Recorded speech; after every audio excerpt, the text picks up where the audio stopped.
Hello everyone, this is Grandmaster Damian Lemos here for iChess.net. Welcome to this new video where we'll be talking about the Slav Defense. And this is one of the best defenses you can play against d4.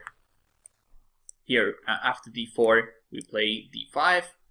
White plays the Queen's Gambit with c4. This is what he usually plays. And here we protect our center by means of c6. And this is the most solid way, as I was saying, to counter the Queen's Gambit by white. We play c6, we are ready to retake on d5 with our c6 pawn, and this is the key of the Slav defense. We want to have this diagonal open for our bishop.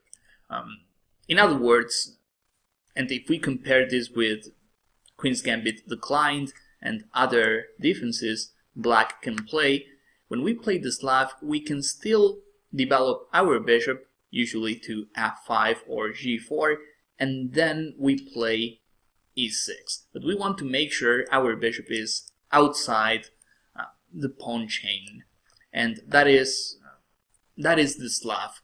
Usually, when we play with c6 and then we play e6, if we still have the bishop inside the pawn chain, then we are talking about the semi-Slav or semi-Slav. So that is the difference. And let's see some ideas we have as black. This is just an introduction video to the Slav. Obviously, we'll see much more. You'll find a lot of videos on the channel. You'll find an article below this video as well. I've made a deep dive course regarding this defense. So let's take a look at the possibilities white has against the Slav. Not the main variation, but the first line we have to take a look at is c takes d5. This is not the main line because it is called the exchange variation. Usually, exchange variations lead to equal play. Here, as you can see, we are trading pawns. The c file is now open. We also won the c6 square for our knight. In that position, despite being symmetrical, we still have a lot of play, and this is far from being drawish. One thing is equal and another thing is drawish. So this is, as I was saying, this is far from being a draw. Usually white, he tries playing like this. And here he's not playing knight f3 yet because he wants to play, maybe he wants to develop the knight via e2. But as I was saying, these lines are more or less with chances for both sides. And usually the player who plays the best chess in the middle game or end game is the player that's going to win. The game is not decided by the opening. So c takes d5, not risky. It is just a game for both sides, but of course this line requires some study. The main lines for white, they start with the move knight f3. White is not concerned about the move d takes c4 because we know he usually gets the pawn back by means of e4. Now he gains some space in the center. He also attacks the pawn on c4. He can also play e3. And usually, well, you know that after b5, these are some basic concepts from the Queen's Gambit. When black takes the pawn on c4, white, he has a lot of resources to get the pawn back. In the worst case scenario, even if he doesn't get the pawn back, he gets a lot of counterplay and compensation on the queen side. So as black, we are not really interested in taking the c4 pawn, at least not yet, because as black we don't have a good development. So against knight to f3, black usually plays the move knight f6.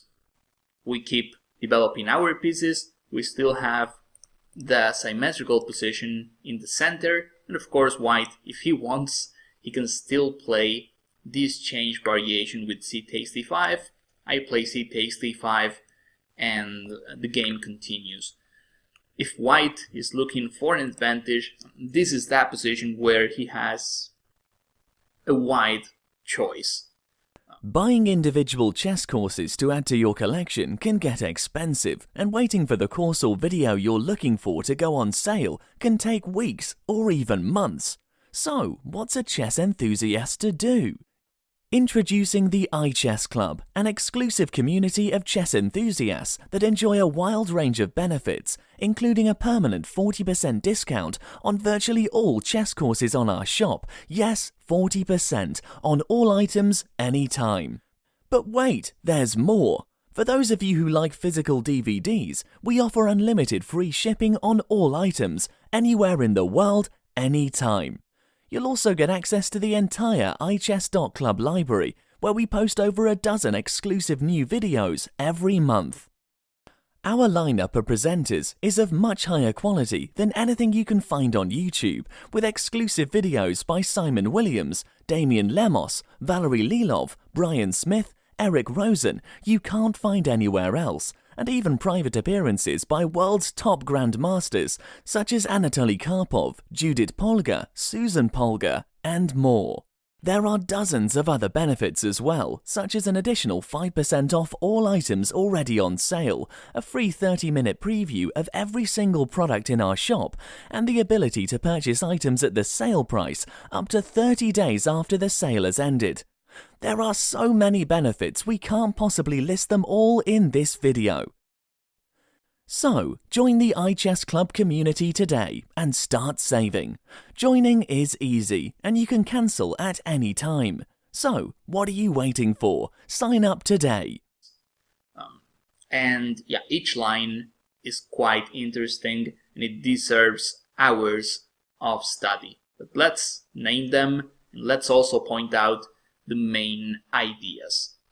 So a move he can try to start with, apart from pawn takes pawn, we know that is this change variation, he can also play a move like this, the fianchetto variation. And this also reminds me of the Catalan opening for white.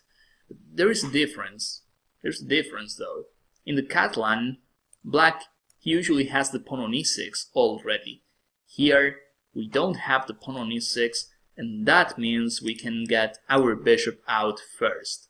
We can play bishop f5, bishop g4, and then we play e6. And it's going to be a big difference, because in the Catalan, black, as you probably know, he plays with the bishop on c8.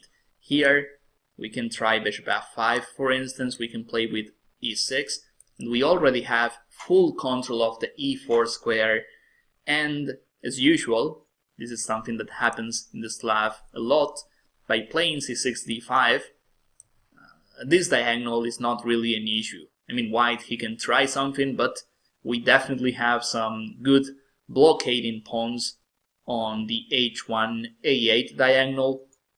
And white's bishop g2 is not really a threat to our queen side. It would be different if at some point we play a move like c5, then his bishop is stronger. But for the time being, this diagonal is not really a concern for us. So this variation is actually a sideline against the Slav, because it would be a Catalan where black develops his bishop out to f5 or g4, and then he plays e6. Not to mention that here, once he plays this move, I can also consider taking on c4, because now I don't think he's going to take on c4 with his bishop, because now his bishop is trying to go to the king side. So this looks like a good opportunity to take the pawn on c4. and maybe even protected by means of b5 and bishop b7. I'm sorry about that sound this program makes. It makes it from time to time. It's okay. Knight f3, knight f6. We know d takes c4 is another possibility, although it is a bit dubious. Knight f6 is our move. So okay, we saw c takes d5. We also said this was a possibility. Other options, sublines, queen c2. This is another subline, and this move is also played by Catalan players. They want to protect the c4 pawn, and they still want to play something like this. Bishop here, the knight usually goes to d2. That is something that happens a lot in the Catalan opening. Usually white plays knight d2 and not knight c3. There's a reason. In Catalan, white plays knight to d2 because after knight c3 they are concerned about moves like this and then b5 and b4. Usually black wins a tempo attacking white's knight on c3. And this is not happening in the Catalan because he simply develops the knight to d2. We can try b5, but then if we play b4, we are not attacking much because his knight is not there. So that is like a little secret and difference between the Catalan and the main lines of knight c3. But as I was saying, queen c2, I don't think this move has a name. Let's just call this the queen c2 variation in the Slav. And as black, we have a lot of possibilities. This is one of them. Usually we don't like taking on c4 that early, but here we have a reason. We can try targeting his queen, and in the meantime we can speed our development up. Even bishop e6, but I think this is even better. Then e6, knight d7. Usually as black we get a solid position, and white he's been wasting moves moving his queen. So against queen c2 we have this line, which is the main line, and I also like this move, Defianchetto as black, especially here when white played queen c2. Here we have another reason to play g6, because bishop f5 is now a threat, and as black we basically get all our pieces out. And our idea is to attack to bother his queen. So this is a safe line. In my DVD, the deep dive I made on the Slav, I analyzed this line and I study a game between Mamedyarov as white against Magnus Carlsen as black, a game between two top players, and yeah, black ended up winning in less than 30 moves. It was a very nice game by black, and this also talks about how solid and powerful the Slav is. So queen c2, another subline, this subline as well. Knight bd2, well, this reminds me a bit of queen c2, and he's also protecting the pawn on c4, but here we have both g6, same line we were discussing before, means same structure. It's not the same position, but the structure remains the same. And I can also consider a move like bishop here, and then I simply get my pieces out as black. I don't see the knight on d2 as a threat. Usually, and in most openings as white, we know the knight goes to c3 because then he's putting some extra pressure in the center. Here with knight d2, he's blocking his bishop. He doesn't really have any threats yet, so we can simply develop our bishop to f5, and then we continue our development. So this is a safe line for black as well. I would like to point out something here. Bishop f5, I think it's the best move, but if we play a move like this, which is also getting the bishop out, here there is a difference. If we play this move, then he might play knight to e5, attacking our bishop. The knight on f3 is not under a pin, and that's why this move is weak. If he had a pawn on e3, well, let's take the chance to say e3 is one of the main moves here. If he has the pawn on e3, then this move is a serious option, because now he's under a pin, and moves like knight e5 are no longer possible. So it is a difference. If we cannot pin the knight, then it is recommended to play bishop f5. We have some exceptions, of course, but this is like a general rule. If we cannot pin, then we play bishop f5, and if we have the chance, then pinning is usually good. Or against e3, bishop g4 or even bishop f5, they are both possible. As usual, black tries getting his bishop out before playing the move e6. So, okay, talking about main lines, e3, as I was saying, is one of white's most serious options. He protects the pawn on c4, he tries castling as soon as possible, but this move has a drawback too. When he plays e3, as you can probably tell, his bishop on c1 is stuck inside the pawn chain, and it's gonna take a couple of maneuvers from white to get this bishop out. And I guess worst case scenario, white plays b3 and bishop b2, and even if he does that, he still has the bishop on a closed diagonal.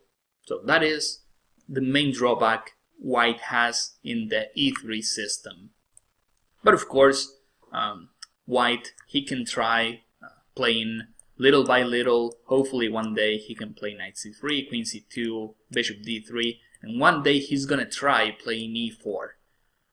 And then bishop c1 is gonna have an open diagonal, but that takes some development, some preparation. Is not gonna happen soon, and in the meantime, as black, we can also finish our development. And that's why moves like this, bishop f5 or bishop g4, are possible. We get the bishop out first, and then we play e6.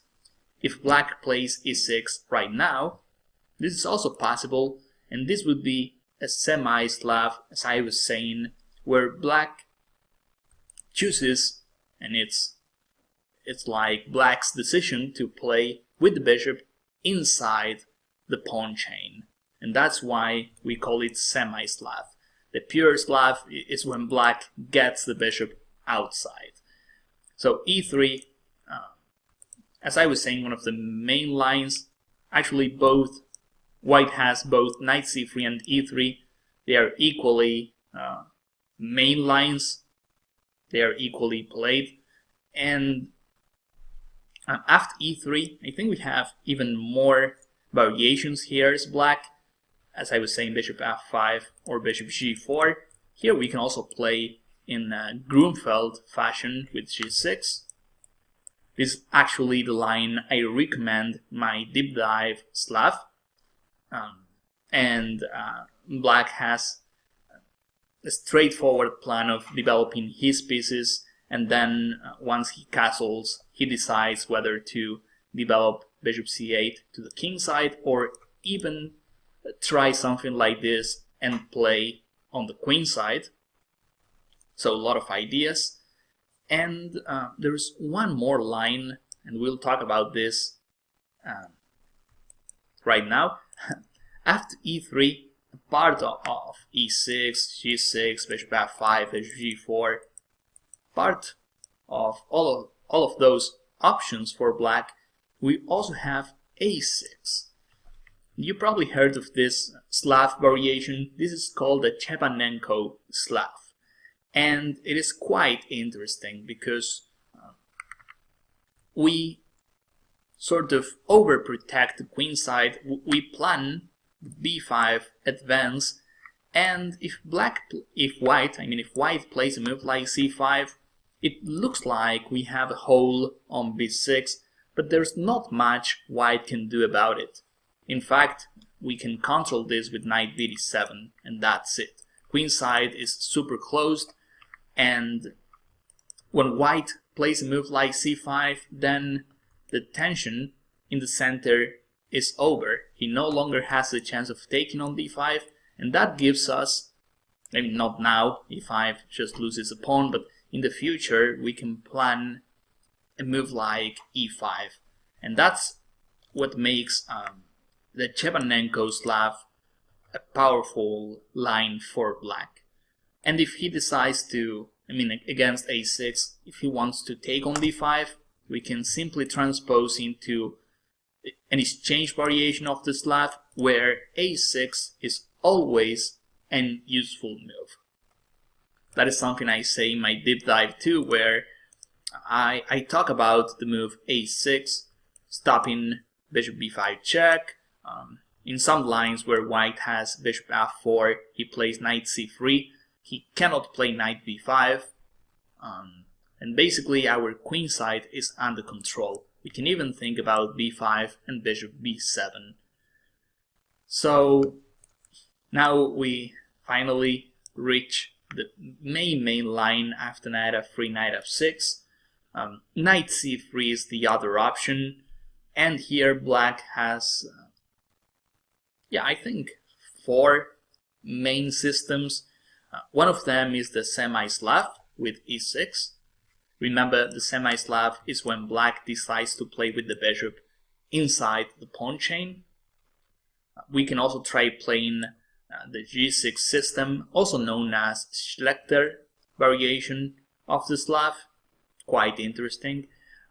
We play with the fianchetto, and we still have the possibility of developing bishop c8. We can play the Chevanenko with a6. As we saw before, we try playing b5. If he plays this move, this b6 hole is not really an issue. We can get our bishop out. After moves like queen b3, we can even consider a move like rook a7. Queen side is super closed, and then we can just continue developing our king side. We are absolutely safe. There's no way white touches our rook on a7. Well, he can go crazy and play something like this, but then, I play rook a8 obviously, and then the b6 pawn is a target. So maybe even e6, bishop b4, bishop a5. I'll round that pawn up till I take it. So Chevanenko, I've played the Chevanenko for a long time. I still play it from time to time, and Chevanenko, semi-Slav. G6, I don't play this line much, but it is also possible. The other line, which is probably the main and the purest Slav in this position, is d takes c4, and this move d takes c4 works better against knight c3 because now we do have a reason to play b5 to protect the pawn on c4, and we also have the b4 advance attacking his knight on c3. So now d takes c4 is stronger. Usually white plays a4. He needs to stop b5. If he plays e4, then we simply play b5, protecting this pawn on c4, and we also have the idea of playing b4 and the other pawn is hanging. This is a possible line for white, but it is well known black is at least equal and probably better with his extra pawn. So when white plays knight c3, d takes c4, here white, as I was saying, he plays a4 first, stopping b5, and then this is our chance as black to get our bishop out, and then we play e6 and we continue developing our pieces. Of course, the main line goes much longer than this. Usually white chooses between knight e5 or e3. As black, we don't really care about the c4 pawn. We don't want to protect it, but we want to finish our development here because he has the pawn on a4. He might have some queenside weaknesses, but as you can see, we succeeded in the opening because we got our bishop out. This is the main idea of the Slav defense, to get bishop c8 out, and that is something which is not that easy to achieve in other defenses. You see the French, Karjakin, most of Queen's Gambit declined. Black usually plays with the bishop on c8, and that is okay. Black is usually solid, but sometimes that could be an issue. And in the Slav, we usually have the chance of getting the bishop out, and that's an opening success for Black, as I was saying.